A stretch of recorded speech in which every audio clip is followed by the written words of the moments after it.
新闻头起先赶紧来看到总统府伫咧今仔下晡有为咱去出战巴黎奥运的台湾英雄来举办互动 party。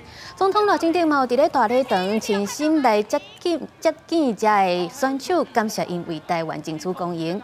也现主时呢，就当咧举行英雄大游行。 这总统府的选手要对总统府出发，一路到中孝西路接受民众的欢呼。咱做回来看现场的画面。已经进入到了这个英雄谷当，已经进入到了翔阳路，已经准备要前进到我们英雄谷了。我们再次呢用热烈的掌声感谢我们的宪兵快速反应连，谢谢。哇，今天真的非常热情哎，非常多的民众，大家。 我光感受他们的热情，我现在已经汗流浃背了。我看到了。那紧追在后的呢，就是台北乐府的乐器艺术团，也非常感谢他们这次能够参加我们的英雄大游行，真的非常感谢，在各方都能够共襄盛举。还有同时包括了现在在管前路所有上班的朋友，哇，可以看到上面的窗户呢，哇，这个贴的。 海报标语越来越多了，而且打开窗户的是越来越多了。真的，现在应该还是上班时间，我没有记错吧？不管上班了，不管了。没错，这次台湾英雄最重要，我们可以看到呢，这个车队现在已经陆续的进到了翔阳路了。